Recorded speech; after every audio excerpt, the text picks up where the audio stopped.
Okay, NBA Board of Directors will vote on September 20th on 3 potential rule changes affecting this season. Shot clock resets to 14 seconds instead of 24 seconds after an offensive rebound. I didn't understand this at first, but what it really means simply is that the game will be sped up. When a team grabs an offensive rebound, they can no longer just stand around and hold the ball for another 24 seconds to kill the clock, say at the end of a quarter or the end of a half or the end of a game, or just to dribble or just to kill the clock in general, so that it doesn't go back to a guy like Kyrie Irving who's just going to dribble around for 24 seconds looking for his move. Teams will now have 10 seconds less. So basically, when they get the offensive rebound, they can clear it if they want, but they pretty much have to go right back into some offensive set or some isolation play or pick and roll or whatever it is. So that will just speed up the game. So that's good. Just less standing around. So that's good that speeds up the game.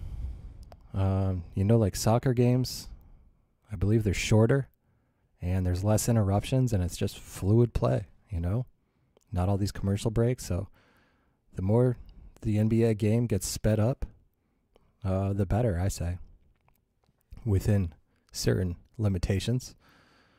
Okay, what's the other rule? Simplification of clear path foul. So if a guy is driving to the hoop on a fast break or driving down the court and a defender knows he can't stop him, he just grabs him from behind or whatever to stop him and get the foul. There's going to be simplification of that. So probably, we will see, but teams are probably going to have to be a lot more careful with how they foul on the fast break. Probably anything close to a clear path foul is now just going to be called a foul.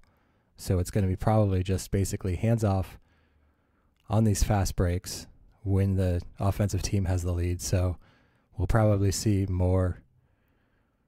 less stoppages of play, less fouls, more big dunks, more layups on the fast break, and more protection for the offense on these fast breaks when they have an advantage. So that's good too, and that also probably speeds up the game because less fouls, less stoppages of play, less free throws, more dunks, and more of an up and down pace of game, right? Defense steals the ball, runs down for the break, dunks the ball. They don't get fouled before they can even start the fast break. And the other team comes down, and then you get a faster rhythm of the game. So that's good too. Great thinking, NBA guys. Expanded definition of hostile act for instant replay. Now this one could get a little. Depending on how they're writing it, could actually slow down the game, obviously. If it's any little microaggression or any accidental contact to the shoulder or the neck or the head, I don't know. I'm all for head protection, but if any little potential possibility of a hostile act is cause for stopping the game and going to instant replay and killing all the momentum and taking 5 minutes of everybody's life that they'll never see again, to review plays that everyone basically knows were already innocent and nothing hostile at all, but technically they have to go to the instant replay just to make 100% sure instead of 99% sure, that could be problematic. So it looks like we've got 2 potential rules changes that will speed up the game and one that will slow it down, but we will see. Maybe I'm misreading 1, 2, or 3 of these rule proposals that are going to be voted on and would go into effect for the 2018-19 season. And for the Celtics, offensive rebounding, a huge weakness for them, especially in the playoffs. Part of these motion offense systems is that when you know it could be anybody who gets the shot, you can't have a designated offensive rebounder. Whereas if you know it's going to be one guy going into isolation, even if it's just 20 25% of the time, and you have clear-cut isolation plays, you can have it already worked out where in those situations, everybody else gets back except for this guy, or except for that guy and that guy.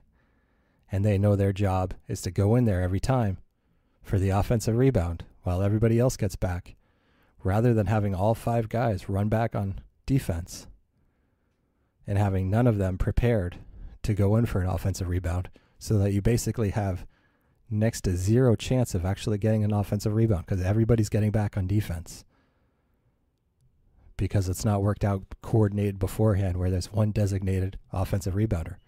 And when you don't have one or even 2 designated offensive rebounders, coaches are worried about all 5 guys running in for the offensive rebound and nobody gets back.